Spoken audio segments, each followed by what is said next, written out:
Here we go. Okay, so it's been almost 6 years since you and I did a podcast together. 6 years. Last time we did a podcast was 2020. I believe it was August maybe or September, because recently I had moved into my apartment, my solo apartment. So it's been almost 6 years since we have done a podcast together. 6 years ago, what did your life look like versus now? Here we are doing a reuniting podcast. What does your life look like now? What are the differences between what your life looked like back then versus what it looks like right now? That's a really good question. That's a lot of time to cover too. It's actually amazing, like how much stuff can happen just within. Granted, 6 years is a long time, but man, because back in you said 2020, 2020. so that would have been yeah, right after COVID then, or I guess probably right in about in the middle of it too. Yeah. I would have been, I think, working at Lowe's at the time. That I probably had just started. Still going to class at that time, and that's no longer a thing. I graduated since then. Um, yeah, I think I would have been working at Lowe's at that time, so I would have been just about in every department. It was paint, it was flooring. I was doing millwork there for a little bit. It was a whole bunch of different stuff, and that within itself, I mean, that whole time frame of me being at Lowe's for the 3 years that I was, that was a whole different ballpark than being at Hy-Vee now too. Those were good times. I mean, COVID obviously was not fun for anybody, but I mean, some people got a kick out of it too with being able to just be home and like you take online classes and stuff, so you could just sit there and play COD if you wanted. You know, Oh yeah. that's what we were doing. So yeah, that's I don't know, man. There's a lot of stuff I think between that time that I could account for, but that's at least at that time, at the beginning of that 6 years, that's where I would have been. Uh, how long ago did we room together? So I moved in. It was like late July of 2019, Okay, because then I was there for 3 months. I was there August, September, and then I left later October. That was 2019, and okay. then yeah, then we go into COVID. So not quite in that time frame, but Yeah, because kind of sort of like you were obviously, yeah, you were at Lowe's when I was up there. yeah, yeah. Okay, so yeah, I would have been yeah probably somewhere in the So midst of those 3 years at Lowe's, but you were still going to school. yeah, still going to school and that took me some time too. Obviously working full time, then having to go to school part time. That'll happen to anybody, but um, graduated since then. I moved on to a new job. Like I said, went to Hy-Vee. I started at the deli at the Ames store doing just full time stuff. Actually, I was just doing like closing, um, just a regular customer service representative there at the desk. I mean, that's kind of where I started. And then over time, my good friend Manny, that's up in Ames, he became the manager at that deli that I worked at. And then um, he had just graced me with just about everything. I mean, I owe a lot of my success where I'm at now in this position because of him, but he helped me move from just being a closer all the time, which I hated. He moved me up to just the 6 to 2 or 7 to 3 shift. Um, and over time, I learned a lot of stuff through him, a lot about the operations with just working retail in general, working grocery. Uh-huh. And that's when I think eventually him and I had the talk about whether or not I could become assistant manager in the deli. And we brought it up with the higher ups there. Um, and they gave it some thought. They gave it some time. I mean, they had questions for us too. They obviously had their qualifications they needed to meet, but they just asked us why we thought it was a good idea to begin with. And obviously, we were just like, man, we're just a good team. We were a good duo, and we covered each other's backs with a lot of stuff. I'm like, I think that we could sort of work some systems into place that would help get this department moving a bit more and keep it more smooth. And I don't even think they gave us a day's notice. They just said, "Yep, you know what, we'll do it." And Wow. so I mean that's sort of where my journey began. As now I'm a deli manager at the Ankeny store, but yeah, that's where I learned a lot of the ropes there. And I think this is how people get stuck working at a place for 30 years, because even though I went to school for marketing and I graduated with that degree, I just knew so much about the deli that when I got the offer at the Ankeny store, um, they threw out some good pay raises and stuff too. Obviously, once you get in those positions, and there's not hardly anything I can find even in a marketing field kind of job that actually pays as good as what I make at IV. So I think this is how people get stuck working 30 years at a damn grocery store. But For sure. uh, no, man, I mean, I think that was kind of like the biggest change. But obviously, there was a lot of stuff in between that, you know, we all sort of went through. Again, kind of going back to COVID times and whatever. I mean, there you were there for a lot of it. You've been here this whole time. I think that you and I were obviously hanging out much more, um, before I even probably moved to Ames, but moved a whole bunch too. I mean, man, I went from living in Ames to living in Huxley for a year, came to Grimes. That's where I'm living now. And then I'll be moving to Ankeny in just about 4 weeks. Oh, wow. So I've just been moving a lot. And I didn't even Yeah. realize that was like not normal until people pointed it out to me, like, man, you move a lot. That's got to be stressful. I'm like, yeah, I do. But, man, I got a lot of good friends too that help me move and get this stuff I do done. feel So, like, though, you spent a lot of time up in Ames yeah. before the movement started to hit, going to Huxley, going to Grimes, and now going to Ankeny. I felt like you were kind of anchored in Ames for a while, Yeah. and then Yep. obviously growing up in Indianola. So this is where you've spent most of your life, but Yeah. then adult life, it's been Yeah. Yep. moving around. Yeah. It's been a lot. And it is stressful too, because it's like, man, at some point, I think I'm sure everybody runs into this problem, but as you get further into adulthood and stuff, it's like, man, you just kind of get tired of the whole like nomadic lifestyle, like swapping jobs and having to make new friends there and not talking to your old friends as much, and that happens. You always tell yourself, you always tell each other that you're going to stay in contact and, like, oh, we're still going to hang out just as much. But man, it just kind of happens to where, you live a certain distance away and then you don't really talk as much. And eventually, you kind of get left out of plans, which is totally normal. It's not like I have any animosity toward that or anything. But yeah, man, it's at some point in adulthood, you just get tired of moving around. Like you just want something stable and you just want to build, and it's very hard to do that when you're swapping jobs and Mhm. going to different places. And, you know, that's just the thing of life, though. You got to keep moving and making improvements for yourself. And uh, it's just tough. I think something that I fear definitely, like, in our friendship and our relationship, I would say, yeah, after I moved back to town in 2019, I would say after that, that's where like the hanging out definitely like decreased. And again, it's not like any one person's fault. It's Mm-hmm. just how life evolved, and I see like how infrequent now we're able to get together, and I'm like, neither Dakota or I are married and neither one of us have kids. And so I'm Mm-hmm. like, Mm-hmm. it's already this hard right now. I'm like, how is it going to be when presumably those things start to fall into place, when you find a wife, when I find a wife, if you end up having kids, if I end up having kids. I'm like, it's already hard. It's hard as it is, and you do make that promise to your friends, oh yeah, we're going to stay in touch. And I think a lot of people have the best intentions, but life just totally gets away. And Mm-hmm. like you said, distance doesn't help. I mean, even if it's like 30 minutes, it's like, okay, but that person is not in town.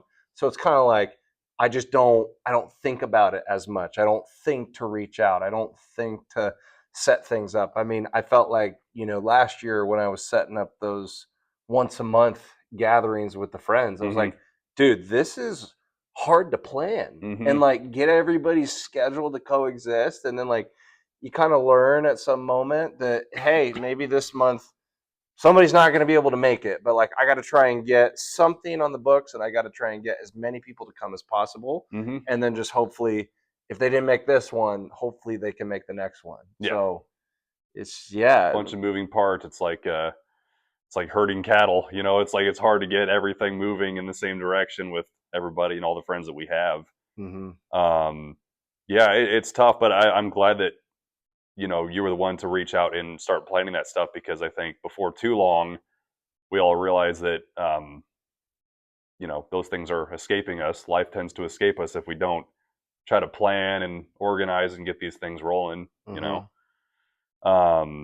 So I'm really glad that you did that because I think that that's one of the most positive things people can do is just it doesn't take much to just reach out to a friend, like text them and say, hey, like, just how you been, or can we get together here soon, Yeah. and really commit to that too, because I think there's sort of this thing going on with people anymore with how busy we get. I'm not going to say that they're flaky necessarily because there's a bunch of stuff that we all have to get done with jobs, and obviously there's friends of ours that have kids now, they have Mm-hmm. families, and that stuff. I even had that conversation with my therapist one time. I think I told you, where he's had a friend that he's had since childhood. I mean, they've known each other forever, and they live just like maybe a block or two down the road from each other, but now that they both have families, they don't ever see each other, even though That's they're sad. just basically right down the road. That's so sad.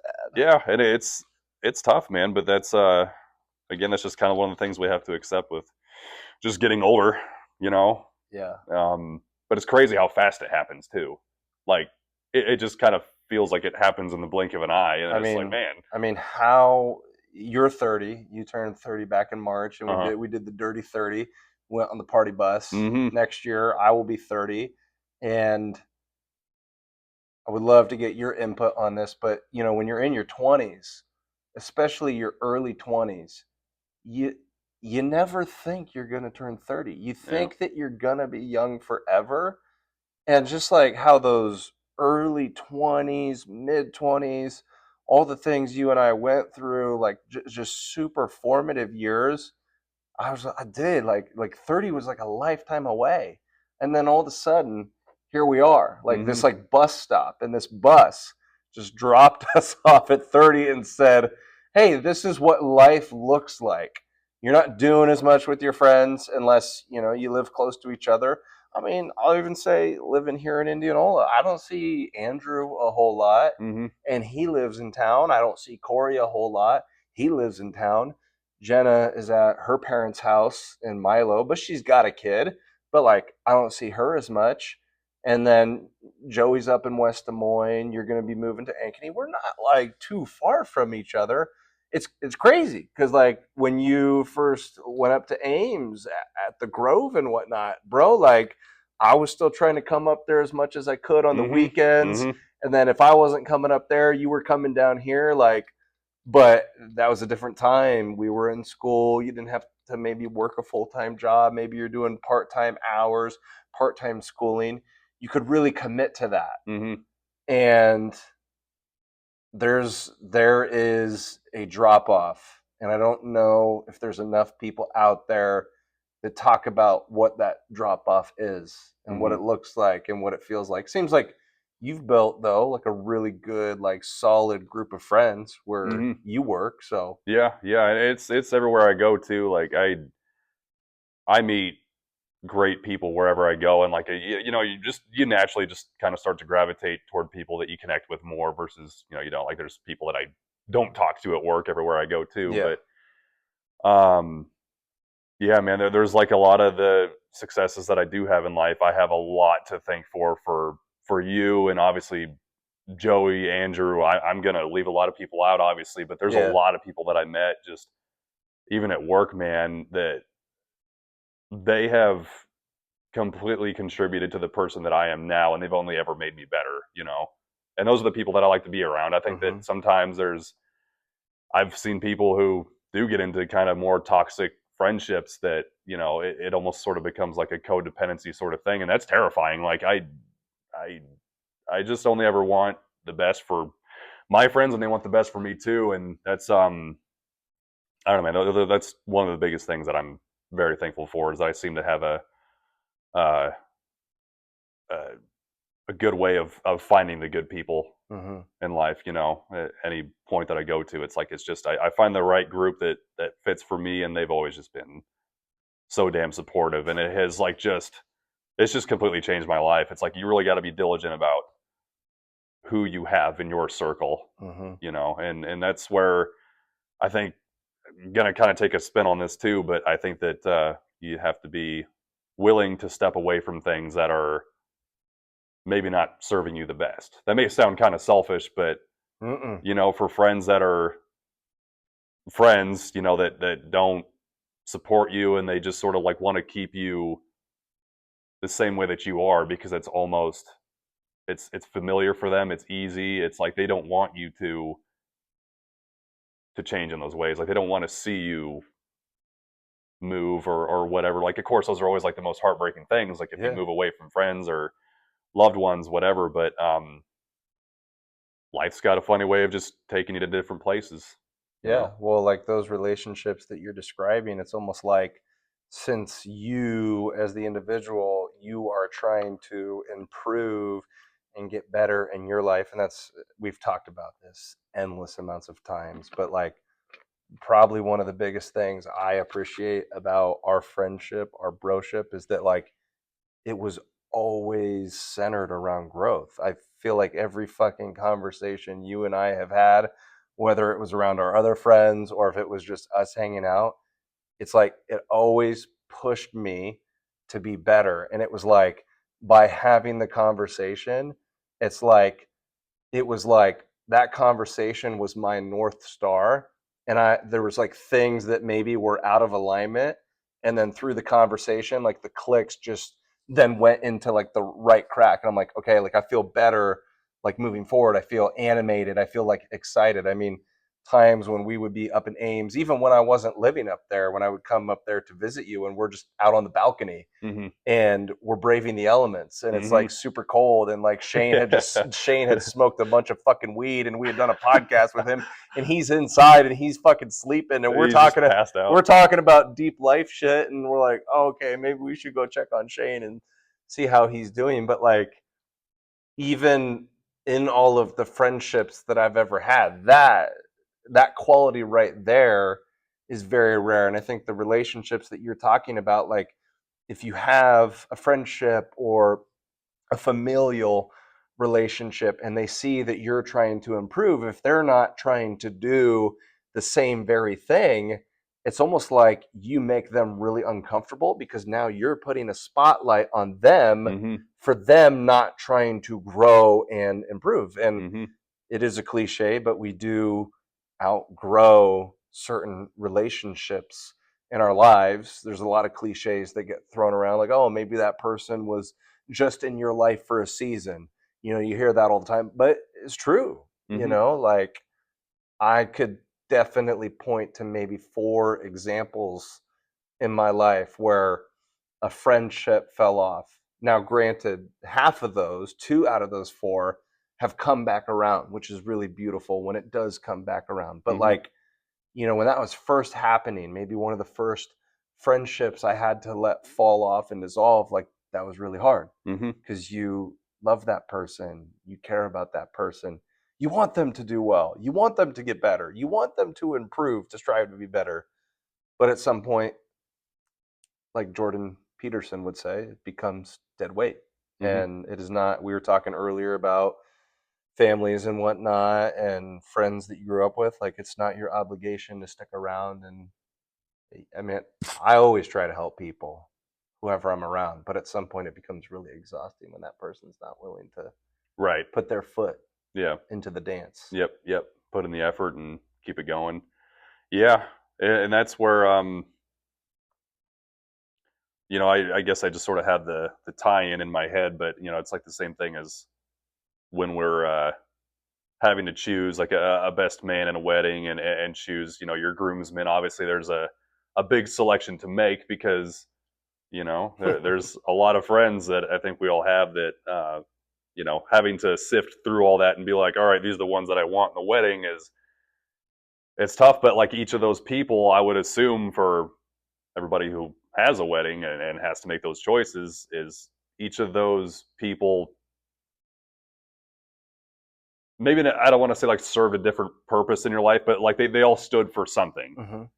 and that's why I just had that wedding in Washington a few weeks ago that I was so blown away that I was considered to be in the groomsmen party because that was for my good buddy Brandon. I worked with him back at Lowe's, and since then, obviously, him and I didn't talk as much. But I don't know if I really heard from him much in maybe a couple of years because he ended up moving back to Washington, his home state, and obviously from there, it's like you don't really see each other ever, so it's Mm-hmm. hard to talk to each other. But he ended up asking if he could call me one day, and I was like, yeah, man, I haven't spoken to you in forever. Like, absolutely. And we spoke on the phone, and it was just like a good catching up here and there. And but then he finally broke the question to me about an hour into the phone call, and he says, "Man, he's like, I just, he's like, we got engaged recently. He's like, I was just wondering if you wanted to be a part of my groomsman party coming up." And I was just like blown away. I was like, man, I'm even like surprised I'm even considered. I haven't spoken to him in a little bit, but he laid a lot of things out for me too. He said like, man, you were there for me when I was there for him when his mom passed, Oh, and I just I reached out to him, just made sure he was okay and stuff. And it's moments like that where like I even just like I just felt good about myself. Even I was like that like I was really happy to reach out to him and just see how he was doing. And that's where I think a lot of people can mess up. It's like I think that if someone means a lot to you, it's like just simply shoot them a text, just see how they're doing. It's like I know that life gets in the way, but it's really not a whole lot to just carve out a little bit of time in your day just to see how they're doing. Like mm-hmm. make that extra effort. I think we're always kind of in a neutral state, and we want to just kind of go with the rhythm, and day in, day out, things start to look a lot of the same, but it's like you just make the effort, Yeah. and keep those connections alive. And I don't know. For me, that's where a lot of my own happiness comes from, is just having moments like that where I'm like, to me, that's what life's all about. Like, Yeah.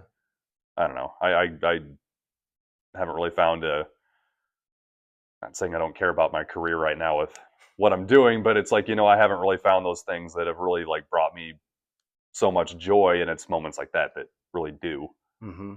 so Yeah. Well, I had a thought in my head and then I lost it. that happens. Well, going back to my initial question that started the whole podcast. So, if that was 6 years ago, the last time that we did a podcast together, talking about all the time that has been covered, the ways in which you've changed, that I've changed, could you pinpoint one, but maybe a few different things? So, if you're 30, you were 24 back then, in which ways have you really ascended and have grown and have gotten better, whether it's career or if it's more of a personal thing, how you handle situations, how you take care of your own mental health? What could you think of if there were one, two, three different things? Yeah, man, that's there's a lot. Of course, I've been going to therapy for actually about that same time, from about 7 years now. My therapist and I spoke about that, and I was like, man, I can't believe it's been that long. But yeah, there's a lot that I can account for. I mean, I feel like I'm always pretty good at being able to look at myself in the mirror and say, hey, like these are the things that I'm doing wrong with, whether it's if it's romantic relationships, if it's just friendships, if it's whatever.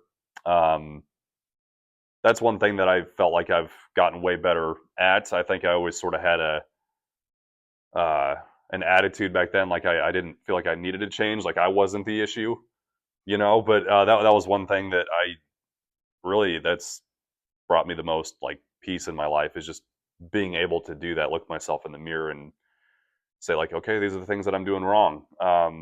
And there's a good part of that journey too, where I realized, uh,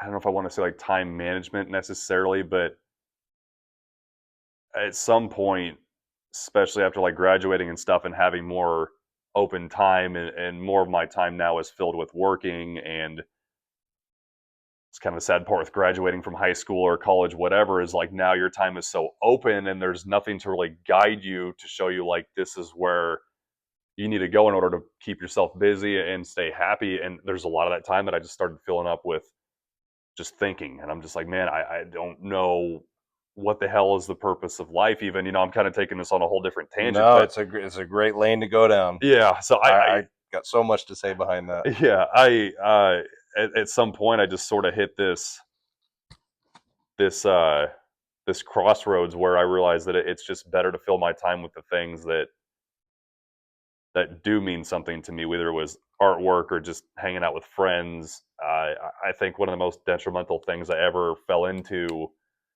rhythmically was just like bed rotting. Basically, like you can lay there all day and just scroll through Instagram or just any social media, really, and that's the rut that I fell into. And I realized at some point that I just wasn't happy. Like it always felt like there was something missing, and then time was escaping me. And it's like, man, it's a very hopeless feeling to have that. So that's one thing I learned, is to just start filling my time with stuff that means a lot to me. I feel like that's kind of a boring answer. I feel like we all tend to do that, but that's one thing that I weirdly enough I just had to get better at. It's It like, when you create a habit of spending time bed rotting or thinking incessantly, basically thinking so much about your life without experiencing it, without actually living it, without actually feeling it, it then becomes so hard to obviously break out of that. But you almost, it's like creating a section of time where you start to enjoy life once again, because you kind of have forgotten how to do that. mm-hmm, Like, how it used to be so easy when we were younger that like we didn't even really have to try. It just kind of happened by being around each other. Good energy, good vibes, good personalities coalescing together. But like, I've had my fair share of just thinking incessantly and then like just not doing anything about it. And then, because we were talking a lot before we actually pressed the record button, um now I'm losing my train of thought. Now it's going away. There's so many deep things to talk about with scrolling, with being on our phones, and how much meaning that takes away from our lives. I mean, you know this just as well as I do. That there's a thing called context switching, that when you get on your phone and your intention is, okay, I'm going to check my text. So you check your text, you text some people back, then you go to Snapchat, then you go to Facebook, mm-hmm, then you go to Instagram, then you go to email, then you go to YouTube. You're literally turning your brain into mush. And then when you get away from your phone, you're making it 10 times as hard to actually just enjoy the natural world. Like, two really big changes that I have made here recently is going every other day with and without caffeine. mm-hmm, Caffeine impacts your dopamine levels in your brain. mm-hmm, And I think it's something that you can obviously get addicted to because of how it alters your mindset and how it impacts your brain. But also, it's not like beforehand I was on my phone a whole lot. Like, I feel like I've always had pretty good discipline with my phone. But I think going back to last year and the struggles that I was having at Anytime Fitness, and I still had a lot of those social media apps, I think it was a way to just get on there and do something, or like be on the dating apps and like endlessly like matching with people. It was kind of an avoidance tactic, to the point where like I didn't have to feel the dissatisfaction of how I felt about my life, mm-hmm. because you could just go off and distract yourself. And I think it really becomes almost, if you're not used to it and you haven't done it in a while, like just experiencing your life, hanging out with your friends, focusing on art and your creativity, it then becomes almost like a chore. Like, you really have to work back into a mode or a groove for your brain that unlocks to like actually enjoy those things once again. Mm-hmm. I'm just I'm not saying I'm going to fully get away from my phone, but those two big changes that I've made here recently. So now it's to the point where even that I only have Instagram, I will check it at the end of the day and I don't have it on my phone. I'll check it on my computer. Yeah. And it's just like it's the caffeine thing, but it's like that subtle change too. You just start to notice how you're becoming much more present throughout your day. Your mind, your thoughts are less fragmented than they used to be. Yep. So I don't know, as you were talking about that, like that's what it made me think of it. Like it really becomes we live in such a digital day and age and it's making people do things like that, Mm-hmm. like bed rot, like just scroll, like just let me think about my life more than I can actually experience my life. Right. Yeah. And that's what I'm glad that you brought up the idea of context switching because I think everyone's going to have an opinion on it, like how serious that stuff really is. I mean, a lot of people don't seem to think that there's a whole lot of issues with social media and the way that we use it, particularly. But context switching within itself, to me, it makes the most sense to see it as like it's just it's it steals so much of your mental bandwidth. You know, it's like you only have so much energy, and then it's like people use social media for different reasons, but there are some real rabbit holes you can go down that it takes all your energy away from you. It's like it takes away your motivation to it could be a lot of things, but just even like hanging out with friends or even like going to the gym. I know that some of my worst days were when I would have the day off or something, and I would fill most of my morning hours with just sitting there scrolling on my phone or something. And by the end of it, I felt so like I felt like toast, man. Like I was just out. I was just done. And I wouldn't have the energy to go to the gym and stuff. And it just made me feel like a pile of shit at some point. Mm-hmm. So I mean, yeah, man, that's like I think it entirely depends on how you use it. But I think what we're also starting to find out with social media and stuff, I mean, we're not even just starting to find this out. It's been around for forever, but there's even research out there that points to the fact that these companies know what they're doing to keep you on their platform. Like that's why they introduced things like reels and stuff because it started stealing our attention span. We went from like being able to hop on YouTube and watch a uh, fully synchronized video. It can be however long, but at least it was all in one setting. And now we have these Instagram reels that it just keeps your attention. It keeps you entertained for endless amounts of time. And that's the shit that really starts to mess with you after a while. Like again, they can steal your mental ability to just even stay focused and to just feel motivated to do anything. It's like social media was supposed to be designed to keep us connected, and now it's turned into a thing where it's just a constant source of entertainment and people just looking for that next hit of dopamine to make a post and get as many likes as you possibly can. It has completely hijacked our way of living. And there's people out there that think it's not really even that big of a deal. They don't think it's that deep. They're just like, oh man, like, I don't really see a problem with it. Like I get on my Facebook after I get home from work, I just fucking sit there and I'm like, yeah, okay, man, like good for you. Like if you don't think it's an issue, that's fine. But I think it's a good ability to kind of be able to step back from all that stuff and say, hey, maybe this isn't really affecting me in a good way. You know, I think that's where a lot of people fall short. Yeah, and I would hope that, anybody that's listening to this conversation or watching the video, hopefully people don't think that we are crazy or cuckoo for pointing these things out.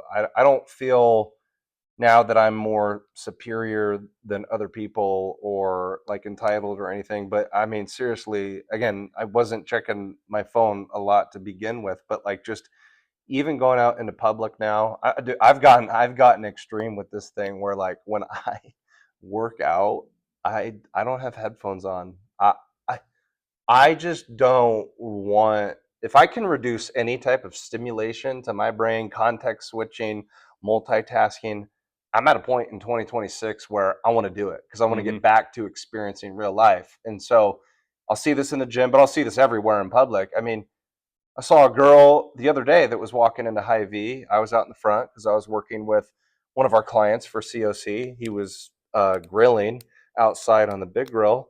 This girl was, she's just absorbed in her phone, and she's walking into Hy-Vee. She was on the right path. It's not like she was going to run into anything, but and I have the advantage of actually knowing who this person is. So like I was giving her crap and whatnot. I'm like, like you're driving a car right now, a vehicle, your body, but you're distracted. If you Mm-hmm. were in a, you see people in their cars texting as they're. Mm-hmm. Why is that so important to do that right now? I'm in the gym and I see these dudes sitting at a machine, just kind of like touching their crotch, they're just and they're just in their phone, and it makes your workout so much longer than it needs to be. I don't know if I don't know if collectively like humans are going to get to this level, but like I have just kind of thought to myself with the recent changes that I've made, especially in relationship to technology, our phones, social media, that I feel like people honestly need to shame other people that do that like give into the phone, that because you made a really important point, which is that these things have gotten stronger and more addicting, and so it feels like it's harder to break free because these companies, they know now our psychology and they know what keeps us hooked. I think when social media first came out, because you and I mean, we got that right away. That was like us in high school. Our Mm-hmm. generation was introduced to that. And sure, maybe it was bad to a degree, but I think even back then, I don't think social media was as potent and as strong back then. Right. I think it's only become more and more reinforced. And all you have to do is go to Netflix and watch The Social Dilemma, which came out in 2020, the year of COVID, and how, I mean, they're not making money unless we're stuck on their apps. Right. And I think that's really sinister. And I think everybody should take personal offense to that, is that like they're trying to monetize your attention. And that the author that I was referring to, Arthur Brooks, saying that your mind gets stuck in the left hemisphere, which cannot process meaning, is that like they're also, in a way, they're kind of stealing a lot of meaning from your life, because a Mm-hmm. lot of people are like, what is the meaning? Everything's random and everything's happenstance. And I wake up and I got my day off and I go straight to my phone and Mm-hmm. I scroll for the first hour when I'm in bed. Your cortisol already spikes when you wake up, and now you're just adding more to that. Mm-hmm. Like we were saying earlier, like getting caffeine right away in the morning when your cortisol is already skyrocketing. Like a lot of us will wake up, and that's when I usually have the most frantic thoughts, because I'm like, Mm-hmm. oh my god, I got to get going, da da da da, this and that. That's because your cortisol naturally spikes when you wake up. And so I kind of feel like it's something where we should almost shame people, to be like, that's not the cool thing to do anymore. I don't know. Is that harsh of me? Like Well, I mean, I get pissed at people now. I'm like, get the fuck off your phone. right. I mean, even something simple in the gym. I, I loved listening to music when I was working out, but like I'm just saying, like when you take away the stimulation, you're more intentional with what you're doing. I understand it's a cool thing to like walk outside and people have their headphones on, but whatever you're listening to, you're not necessarily maybe paying attention to nature and the sounds of Mm. nature. I just think you're much more intentional with what's going on when there's no stimulation. Yeah. Well, and that's kind of the tricky part too, because of course there's like nothing wrong with going for a stroll and listening to music and stuff too. You know, nothing inherently wrong with that. I mean, like it's a good thing to be able to listen to music. It's Yeah, obviously like one of the greatest inventions we've ever had. Probably like one of the best, I'd greatest say. joys of life. Yeah, it's like I mean, music is just like such an insane thing that ever came about. But yeah, I do think that with these modern adaptations that we have, it's like now we can have smartphones in our pockets that do just everything for us. Uh, it's very hard to step away from that and try to be present with the things that we're missing out on. It's like before, again, sort of alluding to the idea like with YouTube videos being one long synchronous video, sort of that same idea is that I think for the longest time as just being human, like there's all these activities that we would indulge in that it would be like a long drawn out process. Like, it's one thing that we could focus on, but it was a whole bunch of different experiences put into one thing, and now we're out there feeling like, again, it's like the Instagram reels, it's the all these little things that don't have the same context, and that's what's sort of sapping our attention out of the present, I guess I would say. Like, we're no longer able to be present with stuff. um it seems like we're sort of losing that ability, but that, again, going back to the part that I think is the most dangerous, is that we're not able to identify the things before that really did the body, the mind, the soul good. I think that being out in nature and just being able to be there and to be present. I mean, Jesus, even just like listening to the wind go through the trees, it's like that to me is relaxing, and it's like I forget how important that kind of stuff is. And before I The know it, so much utmost. time has gone by where I'm just like, all I did was sit on my phone today, and I felt like I had to make every moment count, and that sort of feeds into a different kind of anxiety. It's like I don't just allow myself to be anymore. It's like I feel like I have to constantly be doing something, instead of just, what, I'm just gonna sit here and be present for as long as I feel necessary. Like, I need to just chill out. That was a whole bunch of different stuff just thrown just into one. But just just allowing yourself to be bored. I mean, that's part of what the phone is interrupting, is that now if there's any pocket in time, if there's any space in time to be filled, I think this is where my frustration and my passion is coming from.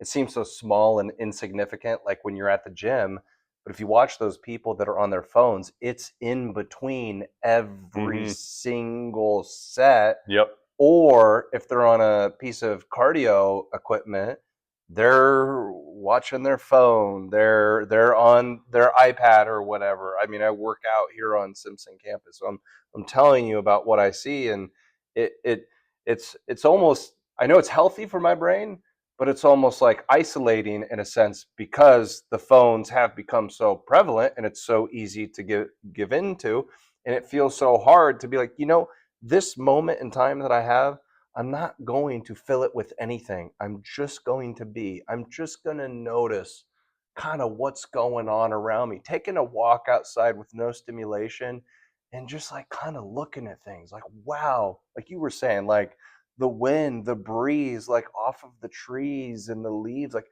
it's so interesting to see that move where like you wouldn't have that appreciation before. And one of the biggest things that now we're covering now, but we didn't say before, is like instant gratification. I mean, we are teaching our brains to seek out everything that is instant. Mm-hmm. And instead of being patient, waiting for things to happen, understanding that a lot of the good things in life take time. It's hard in a relationship, or if you're having a disagreement with a friend, to like sit and have a difficult conversation. Maybe it'll take 2 or 3 hours, but man, you need to have that conversation, Mm-hmm. because by the end of it, you guys are better moving forward. Hopefully you iron things out, or if you went your separate way, but no matter what, like that conversation had to happen. Like we were talking earlier about the dating market. I just think like a lot of people don't have emotional resilience anymore. It's like the first sign of like friction or where things get tough, people want to tap out because we're giving into instant gratification. Like there's just so many things wrong with it, and I wish more people would panic. I wish more people would sound the alarms. Like I had made a post because I've been doing photography now, Mm-hmm. like Yeah, over I on saw that. Instagram. Yeah. One of the first posts I did is I have this belief that it's, well, I don't know, unless we completely merge into technology, but I would think at some point, if we're smart enough as a human species, we're going to look back and we're going to think of how we interface with our phones, almost akin to what it was like when cigarettes first came out and people Yeah. thought they were healthy. I mean, you used to be able to do that in the airport. People do it in their Hospitals homes. even too. Yeah, it's Yeah. just like, Jesus And they're Christ. like, oh, this is healthy for you. Doctors are like, yeah, smoke cigarettes. And we're Helps you like, focus. and Yeah. then you find out at some point, oh my God, that's terrible for your health. I'm like, that might be our phones. Yeah. That might be the attitude that we need to have. And I was also kind of like thinking as you were talking about just like being out in nature. I think back, I just, isn't this funny? This is not anything on a screen, but I remember this memory very vividly. I was still up in Ames and I had met up with Megan, my ex from high school, when I was up there, and we went to a coffee shop, and we hadn't connected in a long time. Had a great conversation. You know, I was like really depressed at that time, kind of trying to get her advice. You know, should I stick with going to Iowa State? Should I do something else? It was great because after we broke up, there was so much turmoil, there was hard feelings, and we were just able to be friends once again. Hmm. And I came back to our apartment that you and I had, and it was nighttime, and so maybe that was in it was October because I hadn't moved back just yet. So it's like it's getting kind of chilly. It's like fall time, and I'm out on the balcony, and I think we had that light overhead that you could turn on. There was a light Hmm. out there, and I had my journal, and I was just writing, and I was just feeling the wind come in, and I probably still have that journal entry, but I almost felt like really spiritual in that moment, that like listening to the wind, having the contact with the wind was like having a conversation with nature. Yeah. Like it was trying to tell me something. Yep.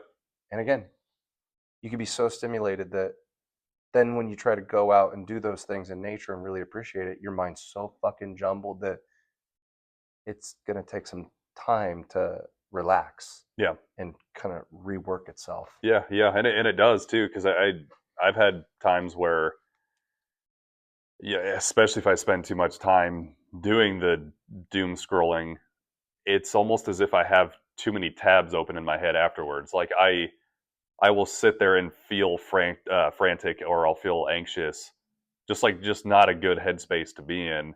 But the more that I sit there and just allow myself to have that time, the more that I just start to feel relaxed. Like I feel in tune with everything. Like everything is just cool. It's like not even a feeling that I can really even explain. It's like you just are entering a different headspace, and that's the kind of thing that, just for the betterment of everybody. Like I wish that's something more people would pay attention to, because of course I never want to like, I don't know. I don't ever want to shame anybody for how they live. Like if they choose to doom scroll and stuff, it's like, all right, like do whatever you want to do. I mean, everybody is their own person, and that's just sort of the thing behind it, is like you can't talk people out of illusions.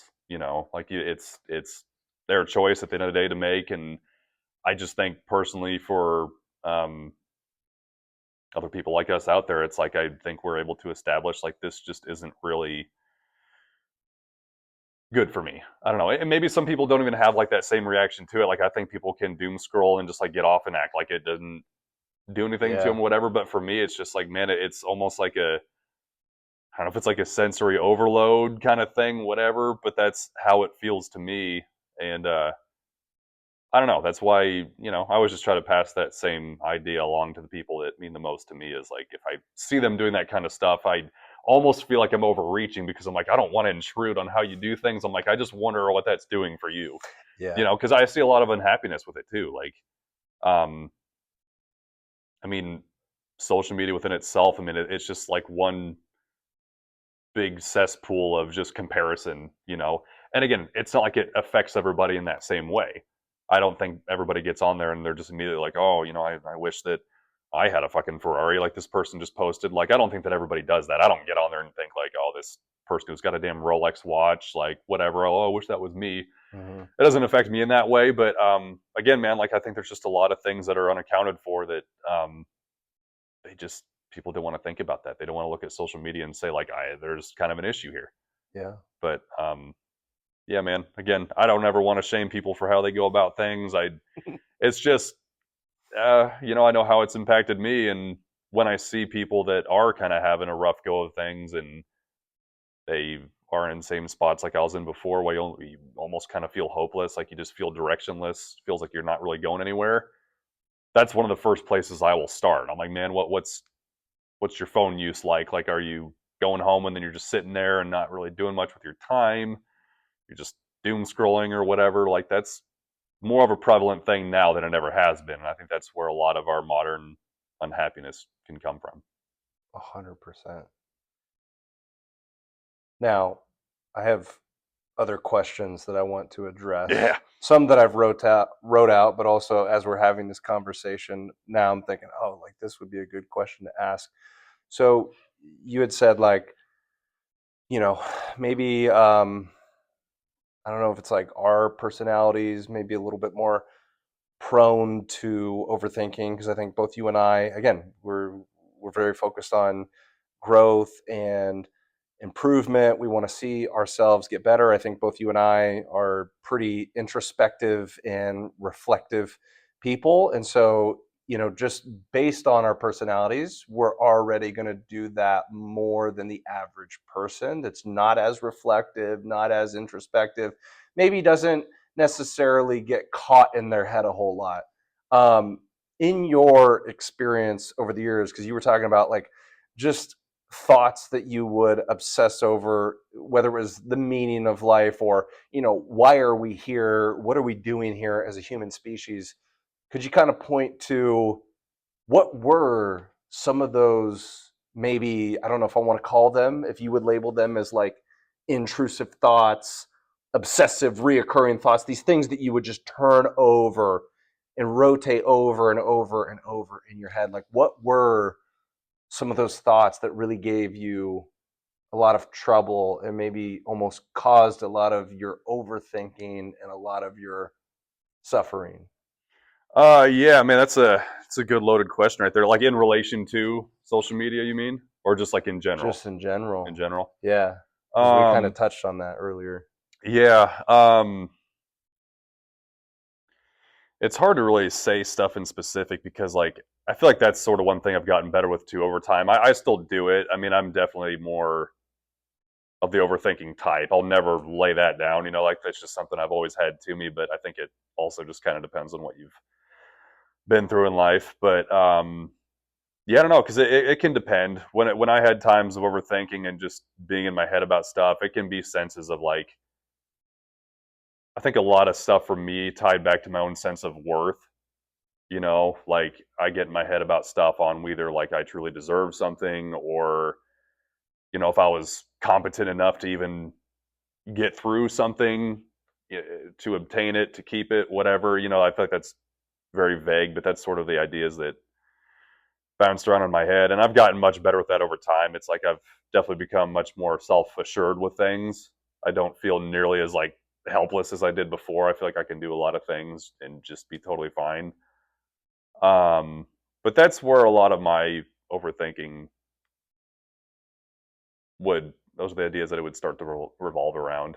Hmm. It's sense of self-worth and, you know, it's hard to get out of those cycles of thoughts too. It leads into a whole bunch of different things that ultimately, we do things that we aren't proud of and whatever, but I don't know. I don't know if that really answers the question or not, but Yeah. Well, and I was also thinking too, like, I mean, any type of existential thoughts that questions maybe like the whole structure of reality, because there's one intrusive reoccurring thought that I've had since October, and I felt like when I first would share it with people, I'm like, are they going to think that I'm fucking crazy? yeah. And then when you share it, people are like, you're not crazy. I'm sure other people have had that exact same thought. And I think maybe where our personalities go a little bit wrong is like, I'll have a thought like that, and I'll tell you the thought. But like, I'll have a thought like that, and then I can't just drop it at the thought. Like, Right. the thought freaks me out, Hmm. and then I keep thinking about it, and then I take it further into all other areas of life. So I don't even remember what I was doing back in October. I mean, it might have been like after a shift because I was still working at Anytime Fitness.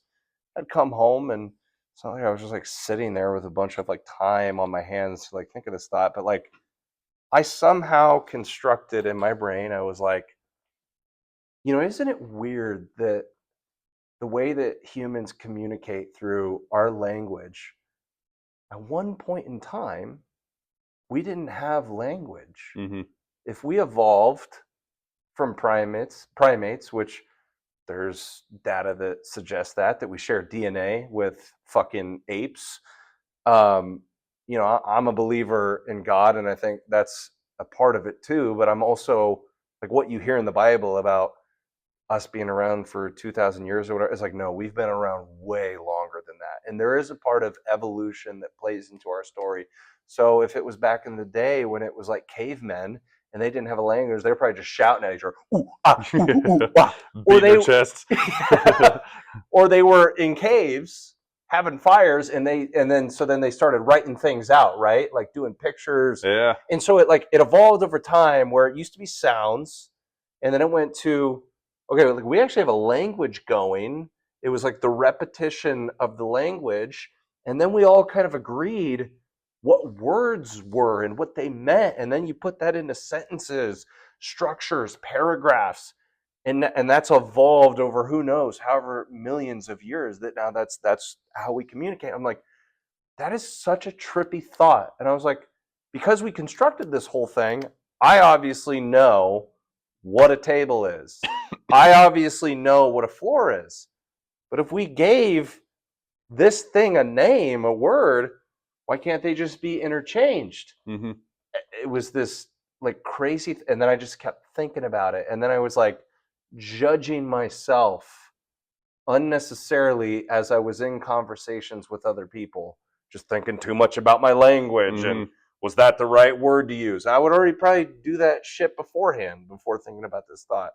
But like, and then it just kind of evolved over time. I mean, our when you and I are having such a deep, passionate talk and we're trying to describe an experience that we've had a feeling, language limits us. Yeah. Language Yeah. puts us in a fucking box. It's like, Yep. I know the feeling that I'm having. Like, you could go out and take fucking psychedelics, but then you try to describe it with your language, and it's like you're really limiting what the experience actually was.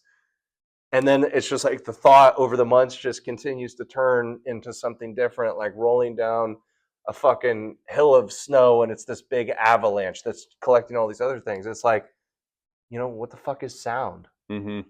Music. I'm like, you and I love music. We're just talking about music, how it's such a, spiritual, one of the greatest inventions ever. You could argue that language, one of the greatest inventions that humans have ever constructed so we could communicate with each other. With all the music that's out there and how long music has been around, how do artists not overlap in the music that they're creating Mm-hmm. or the lyrics that they use? Mm-hmm. I don't know, man. Like, those are the intrusive thoughts that I'm talking about outside of the ones that I could also relate to about self doubt. Like that must be something deeply embedded in my core where as much work as I have put into myself, I still have many moments of self-doubt and having like kind of you were saying like I don't feel good enough or like I don't deserve this, like doubting myself, like just fear, like fearful of a lot of different things. Like I grew up as like a fearful kid because of what I saw with my dad when he got arrested, and I didn't have a great relationship with my father, and I was very afraid of my father. And so I learned how to be not only to pay attention to other people, read the room, see what's going on. I could identify shifts in energy, Mm-hmm. but also unnecessarily judging myself because I felt very judged by my father. Mm-hmm. And so that hardwiring, that sort of narrative, that tape that keeps replaying in your head, like kind of you were saying, the overthinking part of me that may never fully go away, Yeah. but I've gotten better at dealing with it. But just those like intrusive thoughts about the question of the nature and the structure of reality really kind of fucks with you because it's like it's the whole fabric of the world that you're living in now that is up in the air and is up into question. Yeah. That makes sense. Yeah. Yeah. Okay. 100%. Yeah. Well, Okay. that's kind of to me, that's sort of the double-edged sword of whether it's being a creative individual or if it's there's like certain kinds of like intelligence out there that I've seen in a lot of other people, and maybe I have that within myself too, that I think contributes to um, having those tendencies to overthink and look too far into stuff, whatever. Sometimes it feels like I just can't stop. It's like it's just this inherent continuous thing that goes on in me, and I never catch myself and say, "Hey, I'm going too far with this. Why don't I take it back a notch?" That's I think that people that have that sort of headspace, I think that they're oftentimes pretty creative. I mean, they've always got an active mind, and they're always trying to like seek out different reasonings or answers behind things. But it does come with the caveat that it's mentally draining. It's I think oftentimes, like even for myself, it leads to a different kind of depression that I feel like I've always kind of been honest with myself about. I'll tell people about it. Like it's not a huge thing to me, but it's always been pretty prevalent that it just it sort of alters the way that you see things too. Like uh, I gave an analogy to a girl that I was with once that we were just talking about. She had depression too, and we just sort of talked about the way that we see life. And it's like if I had to give an analogy as I gave to her, like we can step out into um, a forest, you just whatever, like just going out into wilderness, going out into nature. And I think a lot of healthy people that don't have these issues would see the nature for what it is. They just see the green, they see the sunshine, they see the blue sky and stuff, and like that's enough to be like, life's good. Like it's all happiness. But in my analogy, I always said like the way that I tend to see the world, unfortunately, is like beneath all the beauty there is, all the green and luscious life there is. Like for me, I there's just always like that overwhelming sense of like there's a bunch of mud and dirt and worms and just nasty shit that lays beneath it. And for whatever reason, that's just like the way that my mind tends to think. And I understand that people don't see the world that way, and I'm jealous of it because I wish I didn't see it that way sometimes. But I even had a relative of mine point that out in me recently because the trip that I went on to Washington, for me, it was a great experience. I'm never gonna be like, I didn't enjoy it. Like there were a lot of things to enjoy about going to Washington, but for me, it was such a stressful trip at the same time. Like it was weddings are a lot of work if you're in them. Um, and a lot of my journey there was on the road. It was me driving and having to go from place to place and having to get plans set up and everything and have to be somewhere at a certain time. And like I was so stressed from it that I felt like I only had one day where I could sit there and be like, what do I want to do today? What do I want to, Yeah, and this relative of mine pointed it out that it's like, man, I just think that like your way of thinking and your way of seeing things is like it's so detrimental to you, and like it's a shock to the system because it's sort of like a call out, but it's not like they were wrong. And I have to sit there and wonder, like, okay, what improvements can I make to like just see things differently? And that's such a hard thing to do because for the longest time, I sort of wanted to point this out, when you were mentioning stuff you'd been through before when you were younger. Unfortunately, a lot of that stuff ties into how we developed and how we think as adults now. hmm, And it's such a deeply rooted problem. But I would probably go to suggest that at some point in your childhood or whenever it may have been, that there was something or things that happened that caused you to get to a point where like you felt as if you needed to almost obsess over this thing to figure it out because maybe at some point in your life you were not communicated to in a healthy way in a very stable manner to where you develop those traits. You're like, this is the way that I'm going to find answers. I have to do it myself. I need to cycle it through. I need to like figure this out now because if I don't, I'm not going to feel secure. I'm not going to feel safe. And I think that's where a lot of 100%. people get that mindset from. And that's where I sympathize too, because I think that that's where I got my tendencies to overthink sometimes. It's like stuff that I've been through that, there's just a lot of shitty people out there that all you ask for is communication and honesty. truthfulness, and once you don't get those things, and once you find that answer and you find out like, oh, this person actually just slighted me, they actually just went behind my back and did this, those aren't small things. Those things stick with you and they will live in you, and you don't have a way of dealing with it. You don't know how to, and so then we develop these tendencies to overthink, and we feel like we have to figure it out. But sort of going to your point with um, even just thinking of like language and stuff and how that developed over time, there's all this stuff that has happened behind the scenes that you can't even necessarily like. I think you'd sort of alluded to it. Once you start to explain it, you've sort of, I don't know, you've backed it into a corner, like you've pinched it off, and like you didn't even get to elaborate on the entire experience, because now all the experience was are like the words that you just put out there, and like you can't even comprehend everything and put it all into words, because that's just that's what language does. But anyway, I don't really know where I was going with that, but yeah, that's sort of the downside to, I think, having creativity and having an active mind is um, you're not able to really. I don't know how to word that. But as I hear you talking, because everything is a double-edged sword in a lot of ways. Like Mm-hmm. for us to be such deep thinkers, it's in a lot of ways it's our strength, but it also has this tendency to turn into rumination and overthinking. So as Mm-hmm. you're talking about how like if we said, oh, it's a normal person that could walk out into that field and they could just see all of the vivid colors, and then you and I, like, we go look out there and we're like, yeah, but look at everything underneath. It's always like I'm always like trying to find the depth in everything, Mm-hmm. Mm-hmm. instead of just like the simplicity. And well, we don't necessarily have to figure out what the answer is, right? Like Right. some Yeah. things that they just kind of are the way that they are.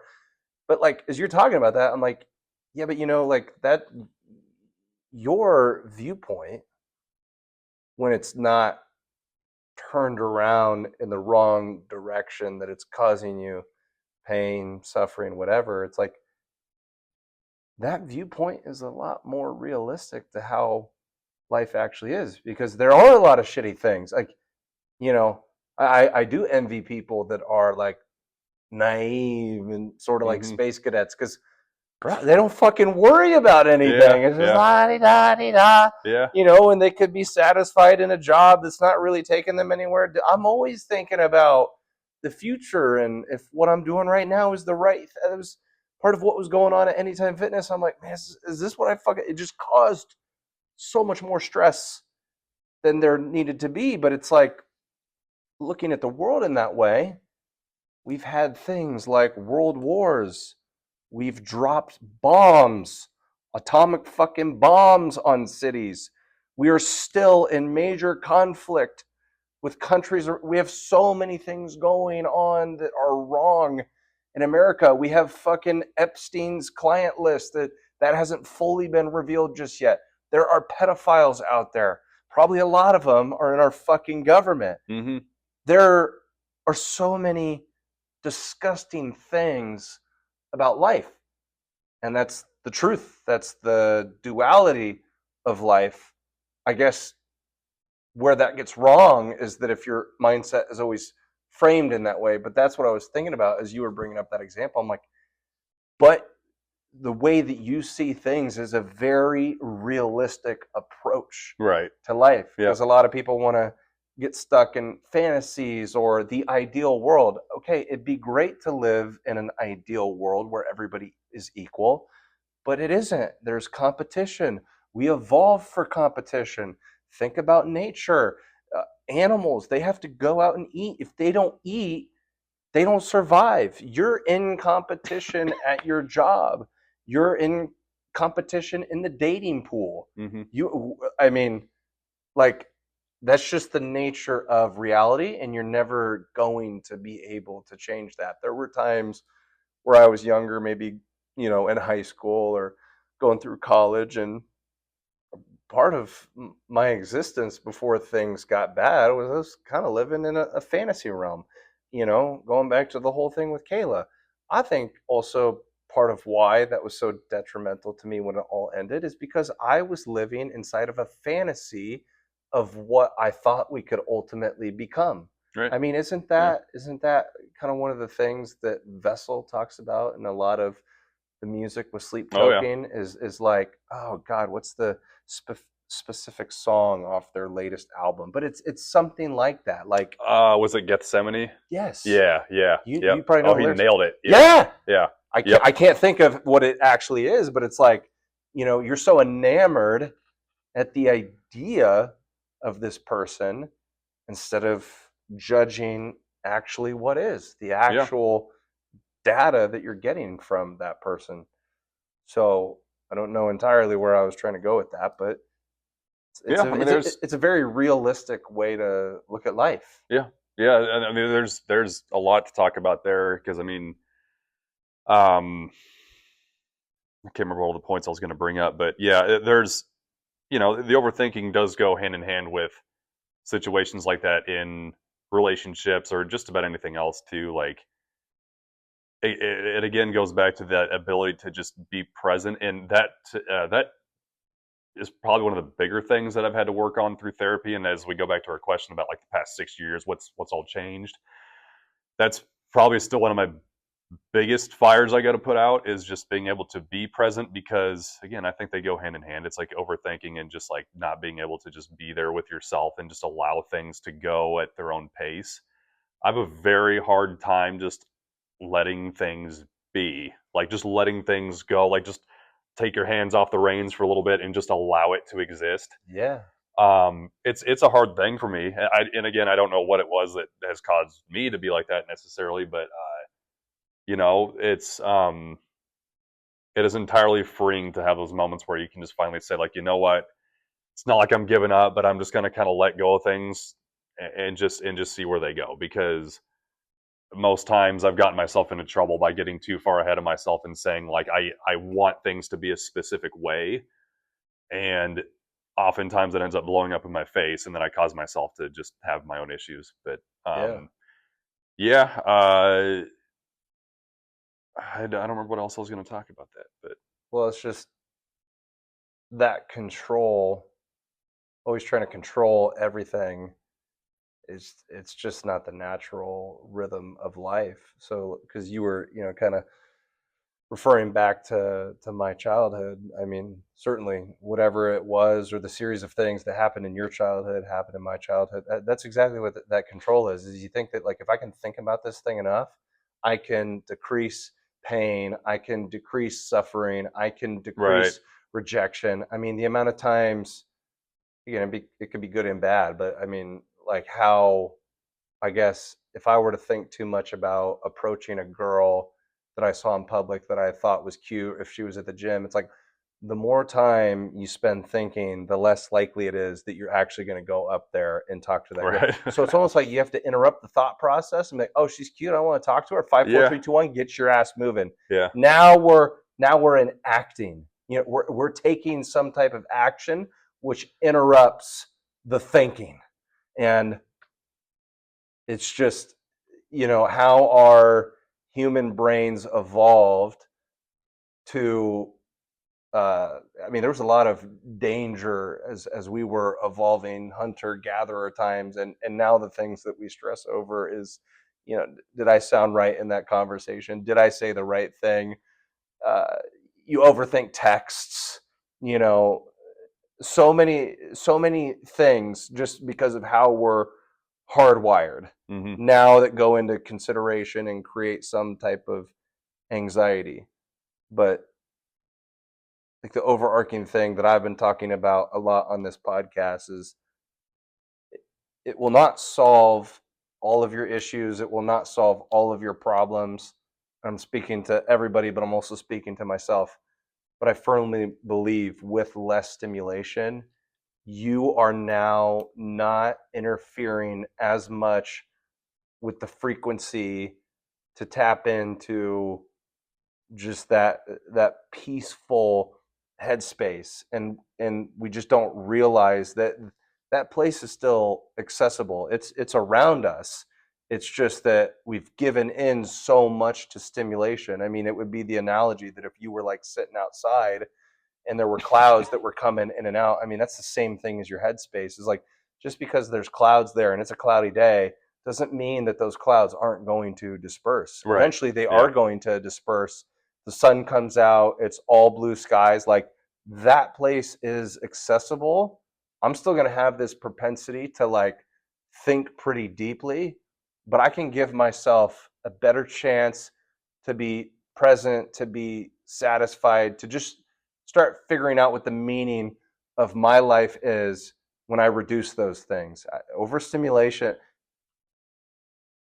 I really believe with the current changes that I've made, and this is probably what a lot of other people are dealing with, is I just think humans' nervous systems are tapped the fuck out. Mm-hmm. I think our nervous systems are just, they're just tapping that button when you're in a fucking chokehold and you just need a tap to end the fight.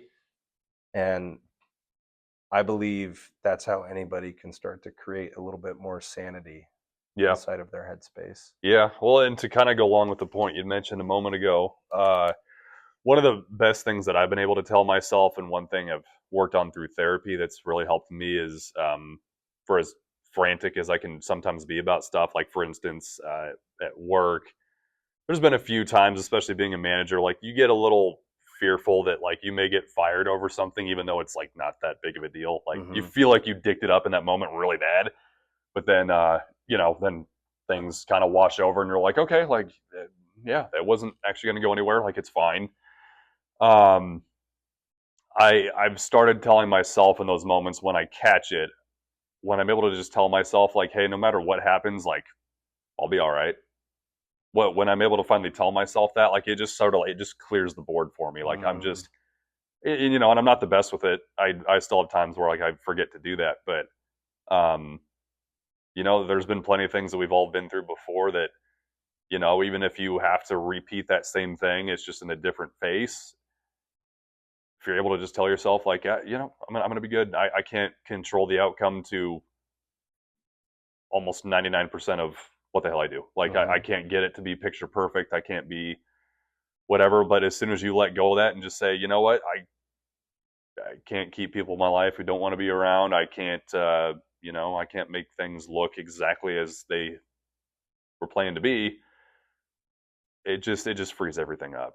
It's a great reset. It's like a Yeah. great reframing of your mindset. And then if you can do it repetitiously on command, I would think at some point through firing and wiring, because our brain, even if we start out as like an anxious overthinker, we can neuroplasticity, we can change our mindset. So if you do it through repetition, at some point your brain is going to accept that and be like, Mm-hmm. okay, Dakota is in command right now, and he is saying, no matter what happens, I'm going to be okay. Yep. Your brain's like, yeah, that's Yep. right. Because it's kind of like, it's so hard to do, but yet it's so simple, right? Right. Yeah. It's Yeah. a simple thought process, and we're simply stating that you must do this when you're getting frantic or you're worried that you're going to get fired or whatever. It's not easy, but it's so fucking simple. Yeah. And then you can do things like reducing your screen time that's going to allow you a little bit more freely to take command of your mindset, because now it's not as jumbled. Yeah. Yep. So it's never easy, but it's extremely simple. Yeah. 100%. It's I don't know. It's definitely one of the more rewarding things, just to be able to tell yourself that despite all odds, like I'm still going to continue. I'll still be good.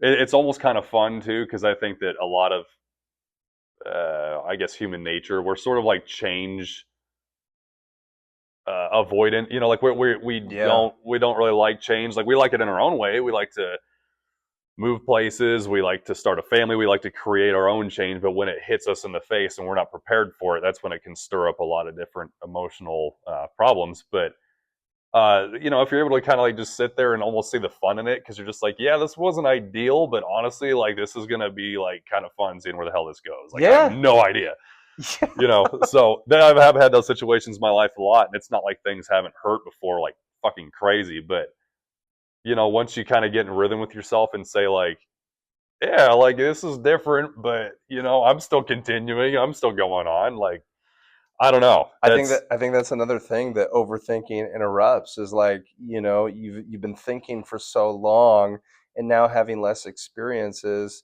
and so worried how things are going to pan out if I go back into the world and like integrate myself with people. But it's like what you're pointing to is the adventurous spirit is like we have no idea what's going to happen. Like when we were younger and we just, me, you, and Andrew are pulling out the fucking camera and we're making ghost videos. Like we didn't know, we didn't plan that. There was no script. It was all fucking improv, man. That's the adventurous spirit of life. Is just like letting things unfold. Any new experience in dating somebody, going out with a girl, going on a date, some type of, I don't know, if it's some activity that you've never done before, is like, let's see what this leads to. mm-hmm, I don't know. I think as I've aged, and maybe for a lot of people as they age, you kind of get like stuck in your ways, but you have less and less experiences like that where you just let the adventurous spirit play out. That's what I really miss about our mm-hmm, childhood, even those days, like just our whole group, like in high school, going out to Jenna's parents. I mean, dude, we just made shit up. mm-hmm. Rooftop Yeah, renegades. Like yeah, we just literally just made shit up on the yeah. Well, and spot. that's again, man. Like I think a lot of the times where people are most happy is when they can sort of like almost predate themselves, like go back a little bit and just almost allow themselves to like be kids again. Like when I went out to the bars yesterday and we saw the I don't even know who was up on stage when we went to the district there in Ankeny. But as they were playing music, man, there was like there were these four kids out front. Everyone else, all the adults and stuff, they're all just sitting in chairs, like kind of backing off, having drinks, whatever, just chilling out. But these kids were having so much goddamn fun, just chasing each other, like listening to the music, and they're just kind of letting themselves like feel it out. Like it made me think to moments like this that we're talking about. Like uh, I think, I guess, segueing it into something else, but the reason why kids are so damn creative and just chock full of energy and just having fun or whatever is because they don't see the world the way that we do. Maybe not yet, and I hope that they don't necessarily ever reach that point because it can be a little depressing. But man, if you never lose that side of yourself, like it just, yeah, I don't know, man. It's so freeing. Like you're able to just kind of take it all as it is and just like have fun and again just be present. You know, that's the stuff that I kind of miss because seeing the things the way that I do now, it's like again, like I'm just kind of circling back to the same thing. But it can be a detriment for sure. But the more that I just let off the reins and just sort of just be childish, it's like I just things open up for me, and I realize that things are really not nearly as bad as what they seem. Yeah, it's not. It doesn't have to be that serious. We make things way more serious than they need to be. And Mm-hmm. I understand with adulthood, there are serious matters that you have to attend to, business that you have to take care of. This is one of the best things about when we do have these friend gatherings at this age. Is like I have just found myself like having so much fun being Mm-hmm. around you guys. I guess maybe the more recent time was back in March for my birthday, and we all got together on my actual birthday because it was on a Saturday. Go to a place like Mojo's. That was such a good night for me, dude. Like I fucking talked to everybody. Mm-hmm. I talked to you. I had moments where it was just me and Tanner, me and Joey, me and Jen. I was just having fun, man. Just like being free, just like letting loose. And you do lose a little bit of that in modern day and in modern culture as you age. I mean, one of the biggest things I admire about Mac Miller is, I mean, I don't know if it's maybe he had the luxury because he was a musician, but like that dude never lost the kid like childlike spirit to it all. Like Mm-hmm. Yeah. he Yeah. just laughed. I mean, even as he's in his 20s and he's putting out projects, maybe I sent you this song, but like he has like a song called Excels Excelsior, however the fuck you pronounce Yeah, it. Excelsior or Yeah, whatever. Yeah. that. And there's a background in the song of a bunch of kids like running around on a playground and like Yeah. laughing with each other. But he's basically saying like, what happened to the days when you were a kid and you fantasized about if you wanted to be a wizard, a fucking Power Ranger. He's like basically saying like, why has everything gotten so serious with age? I mean, you just take a lot of the playfulness and a lot of the fun and the life and the energy and the juice away from life. And I don't think you can lose that. But like, if somebody chooses the career route to go sit in a fucking cubicle in a fucking office and like look at a computer screen all day, like, or you don't feel like going out in the world and acting like a kid. Mm-hmm. I mean, you're like a confined fucking animal. You're like you got neutered or something. Like your balls were chopped off of your body. I don't know if we can ever get back to that childlike state because it's also that when you are a kid, your eyes are wide open because you're experiencing life for the first time. That's probably why when we are kids, that's one of the reasons why time feels infinite. Mm-hmm. And then as you get older and you get in your routine and you're working your job and you're taking the same route to work, it's like I've already like played this story before, so nothing feels new. Yeah. It doesn't feel like there's nuance. But I do think as an adult there are ways obviously to slow life down once again. I think it'd be amazing to, actually get paid for your creativity, whether you were a musician or you painted things. Think of guys like Tyler the Creator. I mean, everything that Tyler puts out is like because I want to put this out. Mm-hmm. He still acts childish. I think he's matured a lot since the days of like Odd Future, when him, Earl Sweatshirt, Frank Ocean, everybody was, Mm-hmm. coming together. But like, dude, that guy just fucks around. Mm-hmm. He just has fun with it. He doesn't allow himself to take it all too seriously either, I bet. Yeah. Yeah. And We, that's yeah. Um I don't know, man. I wish everybody could get back to that point. It's just it's a harder thing to reach now too, I think, being adults, because now we do have responsibilities and we have certain expectations that we have to uphold. But as kids, it's like you didn't have that stuff. It's like we definitely didn't have a fucking full-time job unless you're unfortunate enough to be born into like slave labor or some bullshit. But that's always kind of the thing that I think we all miss the most, is like I don't ever remember running around on the playground thinking like, oh damn, like I'm gonna have to go to my job soon or nothing like that. You mm-hmm. just everything was just open, and like each day was just kind of its own thing. It's like the most you'd have to look forward to is going to school. But even then, man, it's like I think of elementary school and middle school, and there were like a lot of fun bits to that. As much as like you had to be there, it didn't feel like an obligation. You're just like, yeah, I mean, like I'm just kind of here to experience it and like just do my thing, I guess. But I would even I miss that. I would even take that further to like high school, man. It's like I feel like I was just walking around, like yeah, like we had our classes and whatnot, but like I'm like I want to know what the fuck is going on with Yeah. people. Like we've always talked about how we met and whatnot. It was weird, like to see how a lot of my insecurities and doubts and fears have spiraled with age. And I definitely, obviously, had insecurities when I was back in high school, but like I don't know. For whatever fucking reason, man, like I walked around with a lot of confidence, and I I don't, remember that too. I Yeah. don't know if it was like a persona that I was living, but to like your point, what you're saying is, well, I didn't really have things to stress about, Yeah. so I was just like, I want to know what the fuck is going on with Yeah. people, and Yep. I would never consider myself as like one of the really popular kids or like the jocks. I played football, but I wasn't even a starter. I didn't try that hard, and so I was basically playing special teams. But I felt like I knew people in every pocket of those high school cliques. Mm-hmm. I knew jocks.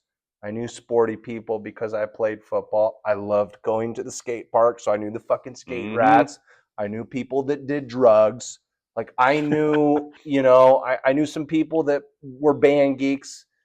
And yeah, it was just like, oh, dude, I want to know what the fuck is going on. I'm like, man, I wish that shit like stayed with me. Why can't I just have like that free nature now? But Mm-hmm.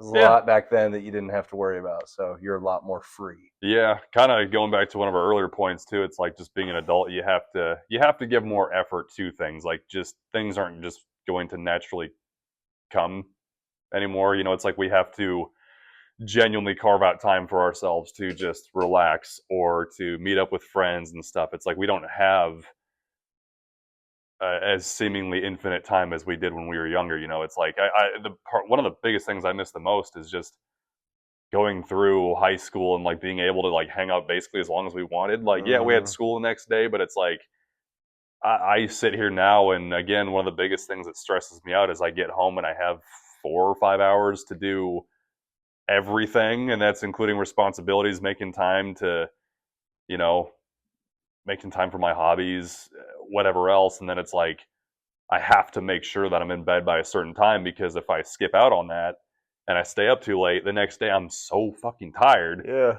And as kids, we didn't have to worry about that stuff, dude. And it's like I just miss that. I miss having like the or feeling that there's more time. or even, not when we were like super young kids, but when you and I are playing like Black Ops Zombies, and Mm-hmm. you're like, dude, like I got class the next day or whatever, like I should really be going to bed. I'm like, dude, do you want to go to bed? Like, Yeah. I'll let you go to. You're like, no, No, I want let's to play, play let's more. play another We'll be up game. till like 2 in the morning, Let's and fucking hammer it out. I'm like, okay, there's my nigga. I wish I was a better student, man, because oh my god, I remember saying that stuff all the time, and I don't remember how early those classes went, if it was 6 a.m. or 7, but it was like the earliest time you could go to.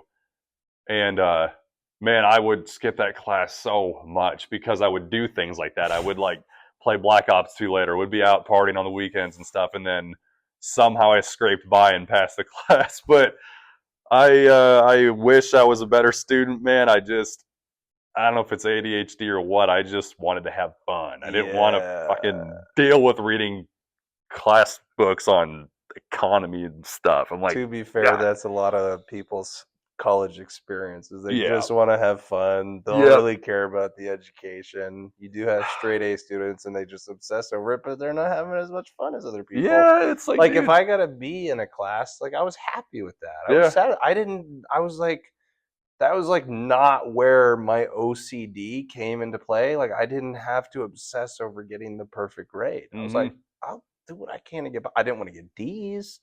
I'd maybe stress out a little bit if I got a C. But even if I got a C plus and I passed a hard class, I was like, Yeah, that's a fucking dub. yeah. I only ever saw it like I never saw it as a way. Like, I didn't need to get straight A's. I was never like that. I just couldn't. I couldn't even force myself to do it. I'm like, I Yeah. just simply just didn't give a fuck. Like, I like to know things, sure, but man, sometimes I just sat there and I'm like, I don't know when I'm going to use this. And that's sort of a cop out too, because there are things I wish I paid attention to that I'm like, I could kind of use that today, but I'm not sitting here thinking too much about it. I just, No. like I wanted to go have fun and experience life. And then eventually I was pretty much just a C student, but that's all I needed to do. Yeah. Like if I C's started get getting, degrees. yeah, I'm like, if I started getting D's and F's, I would have panicked for sure. But my degree, you only needed to have a C minimum. And I'm just like, okay, Yeah. like, let me go fucking live life and be practical for God's sake. I don't want to sit here and stress out so much and miss my college years, like looking at this textbook because I couldn't fucking pay attention anyway. Yeah. I'm like, I wasn't about to be one of those that needed to take Adderall to just focus on a textbook and do good. Like, I did what I was required to do and I had fun doing it. I still got knowledge out of it. And that's the You know? thing is like even if you retire, it's like you never regret those moments. You never regret those memories. I mean, we're still sitting back all these years later and laughing about how we were playing Black Ops in the morning. I fucking that's a good one of the better things about technology. The games that we played when we're playing GTA with me, you, Byron, and Andrew. Like I don't regret Mm-hmm. any of those moments because it was Nope. fucking funny, It dude. was hilarious. It Yeah. was amazing, and I want to go back to those moments. I want to recreate those Yeah. moments, so Well, you never regret it. at least GTA 6 is coming out in November. That'll be That's right. that'll I'm be fucking that'll be a excited for that. that'll be a good experience. I'm gonna lose myself this winter because we're gonna have that. We're gonna have new Call of Duty comes out, and I have a lot of friends that want to play that too. But Yeah. new Gears of War that comes out, I'm like, brother, I'm gonna be Yeah. busy playing these games. Dude, I really got to piss right now. I feel like I I'm do going to piss too. my pants, but this has been a great conversation. We didn't even do like an introduction, nurture the mind, a great reunion podcast. Thanks for Absolutely. coming on, man. Hell yeah. I love you dearly, and Love you too, man. This we'll has been fun. we'll see what happens in the next 6 years, I guess. Hell yeah. Yeah. Maybe we'll have another one. We'll have another podcast Oh 6 years yeah, later. yeah, we will. All right, guys. Hopefully you liked it. Hopefully you enjoyed it. Check it out. I had a great time. Peace.